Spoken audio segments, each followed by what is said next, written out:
કડી વિસાવદર વિધાનસભા પેટા ચૂંટણી માટે ભાજપ અને કોંગ્રેસે તેઓના ઉમેદવારોને મેદાનમાં ઉતારી દીધા છે। કડીમાં ભાજપે રાજેન્દ્ર ચાવડાને અને કોંગ્રેસે પૂર્વ ધારાસભ્ય રમેશ ચાવડાને ટિકિટ આપી છે, તો બીજી બાજુ વિસાવદરમાં ભાજપે પૂર્વ જિલ્લા ભાજપ પ્રમુખ અને JDCC બેંકના ચેરમેન કિરીટ પટેલને પણ મેદાનમાં ઉતાર્યા। આ તરફ કોંગ્રેસે જિલ્લા પંચાયતના સદસ્ય નીતિન પટેલને ઉમેદવાર તરીકે જાહેર કર્યા છે।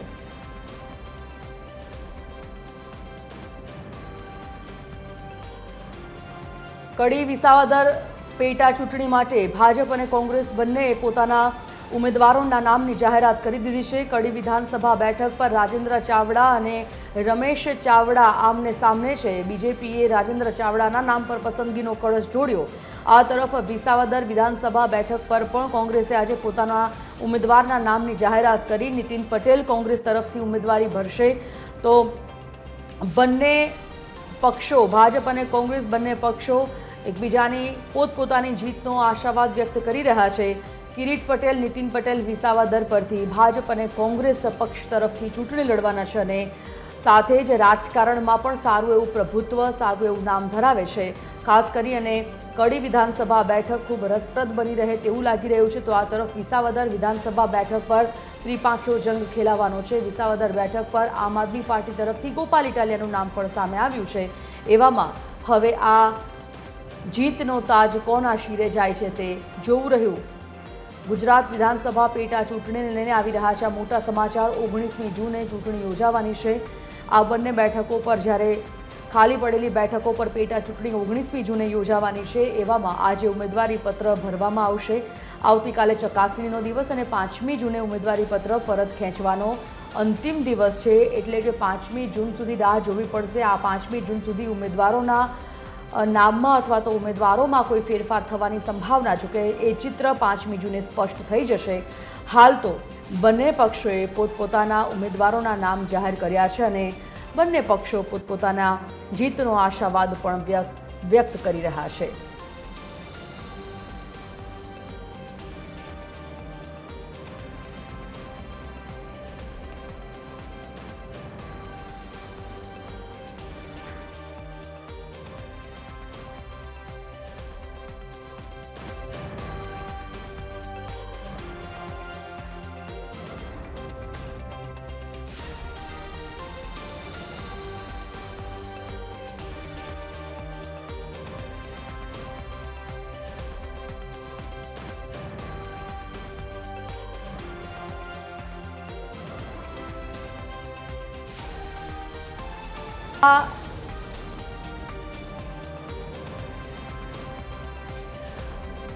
કડી વિસાવદર વિધાનસભા પેટા ચૂંટણી માટેનું બ્યુગલ વાગી ચૂક્યું છે। આજે ઉમેદવારોના નામની જાહેરાત થતાં જ આજે ઉમેદવારી પત્ર ભરવામાં આવશે। ત્યારે આ જ મુદ્દા પર એસોસિએટ એડિટર સોનલ અનડકટ જોડાઈ ગયા છે। લાઈવ સોનલ, જે પ્રકારે કડી વિધાનસભા અને સાથે વિસાવદર વિધાનસભા, આ બંને વિધાનસભા પર બંને પક્ષોએ પોતપોતાના ઉમેદવારોના નામ જાહેર કરી દીધા છે।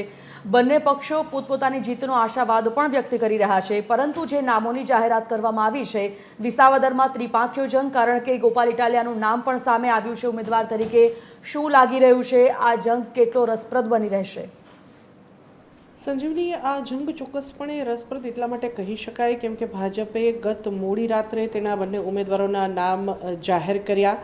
બંને બેઠકો માટેના કડી અને વિસાવદર બેઠક, આ વખતે જો રાજકીય જંગ જોવા જઈએ તો બંને બેઠકો પર 4 પક્ષ મેદાનમાં છે। ભાજપ, કોંગ્રેસ, આમ આદમી પાર્ટી અને સાથે સાથે શંકરસિંહ વાઘેલાની જે પ્રજાશક્તિ ડેમોક્રેટિક પાર્ટી છે, 4 પક્ષે એક સાથે ઝુકાવ્યું છે। પ્રજાશક્તિ ડેમોક્રેટિક પાર્ટી ઓલરેડી તેના ઉમેદવાર બંને બેઠકો માટેના જાહેર કરી દીધા છે। કોંગ્રેસની વાત કરીએ તો કોંગ્રેસ તરફથી જે વિસાવદર માટે જાહેર કરવામાં આવ્યા છે, ભેસાણ તાલુકાના જે પ્રમુખ છે નીતિન રાણપળિયા, તેમનું નામ જાહેર કરવામાં આવ્યું છે વિસાવદર બેઠક માટે। આપમાંથી વિસાવદરથી ગોપાલ ઇટાલિયા મેદાનમાં છે અને સાથે જ ભાજપ તરફથી પણ નામ ઘોષિત કરી દેવામાં આવે છે। એક રીતે જોવા જઈએ તો ભાજપે ગત મોડી રાત્રે બંને બેઠકો પરના જે ઉમેદવારો છે તે જાહેર કર્યા હતા। બંને બેઠકો મહત્વપૂર્ણ માની શકાય કેમ કે હવે બંને બેઠકો માટેના જે ફોર્મ ભરવાના છે, આજે છેલ્લો દિવસ છે અને તે અંતર્ગત તમામ જે રાજકીય પક્ષો છે તે તેમના ઉમેદવારો સાથે આજે ફોર્મ ભરવાની પ્રક્રિયામાં જોતરાયા છે।